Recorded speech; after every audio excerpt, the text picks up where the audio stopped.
of all, can you describe how you approach your music? Well, there's no direct formula to how I do it. Usually, if I'm writing with another person, well, there's a few ways. One, if I'm writing with another person, I'll usually get together with them and I'll sit down at a piano or keyboard, and maybe they'll play guitar or they'll program drums, and I kind of just start trying to work on cool melodies and chord progressions that I like. And once we find something that we think is special, then we try to develop that into a song. But separate from that, sometimes when I'm by myself, it's that same process, just without somebody else there. You know, a cool melody or idea will pop into my head, and I'll just kind of sit down and try to work through it till I get to a melody that I think stands out, and then I'll try to work around that melody and turn it into, you know, the strongest song possible. Mm-hmm. How do you feel that the response has been to your single, It's Over, Goodbye? Really good. I'm really excited about it. I mean, it just came out a little over a week ago, or 2 weeks ago, so, you know, we're just getting started, and we'll probably be working the song, you know, for a few months, or hopefully even more than that. But I'm really excited because people seem to really, really be liking it, and right now I'm just kind of trying to get as many people's ears on it as possible to introduce them to me and my sound and my music. Mm-hmm. What would you say are the key challenges that you faced during your creative process? I think the key challenges are, well, first of all, I'm a perfectionist, so that gets in my way because I'll really like something and then the next day I'll think it's not good enough. So I really kind of hold myself to these very, very high standards, which creates a challenge for me when I'm writing songs. But aside from that, sometimes the process of creating a song can take longer than, you know, an artist, someone that's creating it wants it to take. For instance, I have a pretty good ability to visualize or hear in my mind what the finished product can be like. And since other people don't have that opportunity until they have the finished product, sometimes I get very impatient because I literally want to finish what might take a few days or a week in, you know, that day. So it's hard to be patient sometimes. So I think my biggest problem is my patience and the standards I set for myself. What would you say are the biggest things that you've learned about yourself throughout the whole process of creating the album? Well, connecting to the last question, I think that some things are worth the wait. So I have learned to have a higher tolerance for patience. I've also learned about another thing I've learned is how valuable it can be to collaborate with somebody else, because it enables you to kind of check each other, where somebody might have a good idea and, you know, somebody might like something that the other person doesn't like, but when they have the ability to kind of work that whole idea out till the end, you know, sometimes they prove you wrong. But I've found that I've learned to have a better understanding of other people's perspectives, I think, and to be open-minded to some ideas that I may not agree with on the surface. So I think that's important for me. Did any of the songs surprise you by taking a different direction than you initially envisioned that they would?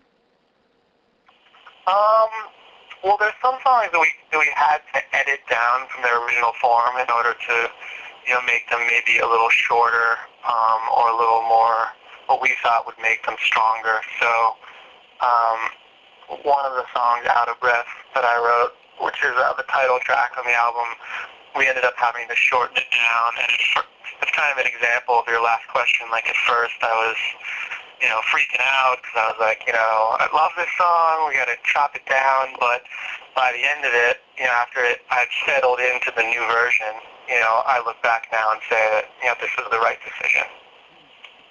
What can you share with us about your upcoming album? Let's see. Well, I did the album with a guy named Mike Crumpus.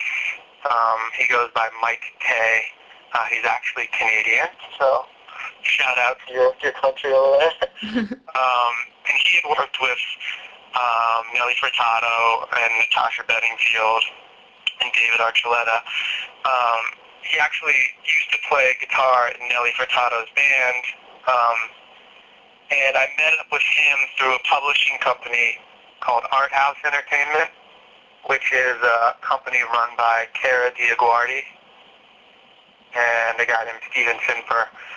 And a lady named Christina Klein, who was working for Art House at the time, introduced me to Mike, and we just had a great chemistry and started writing right away. And then, what started as one song became three, and then we just kind of decided to make a whole album together.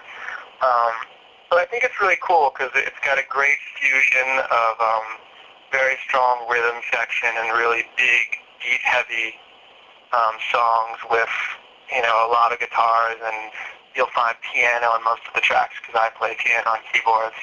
So I really wanted to kind of create a hybrid sound of live instrumentation and programming. And I was able to achieve that with Mike, so I'm just excited for people to hear that.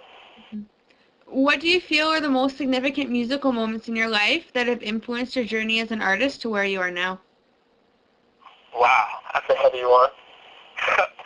The most significant musical moments in my life. Well, there's been a few cool things that stand out. I mean, just to a more general answer, I think I've always been somehow involved with music, whether it's, a cappella singing groups or jazz groups or being on stage with different bands.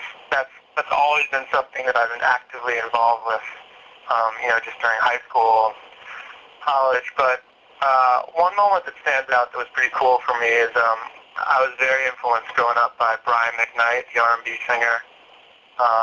And the past couple years, I was able to meet him a couple times and actually open for him in a concert last year in Santa Monica. So that was, just a cool moment for me because this was a guy I used to listen to, in my room and try to learn from. And then, a few years later, I'm opening up on the same stage as him using his keyboard. So that was a very cool moment for me so far. What emotion do you wish most to evoke from people when they hear your music?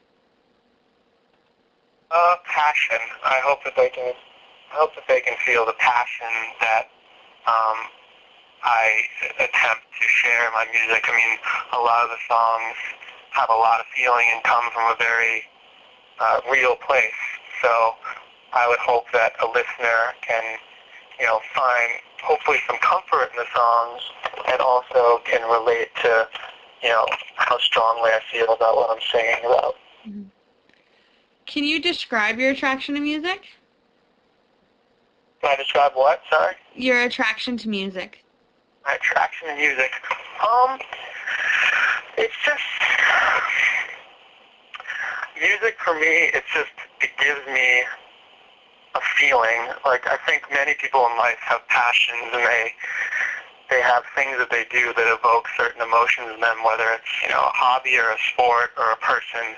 And music for me does just that. I get a feeling from performing and creating it and listening to it that is an essential part of my life and, makes me feel good and can also relax me, or it can also be a good just getaway from what might be going on in the rest of my life at that time. So that's what attracts me to music, those qualities.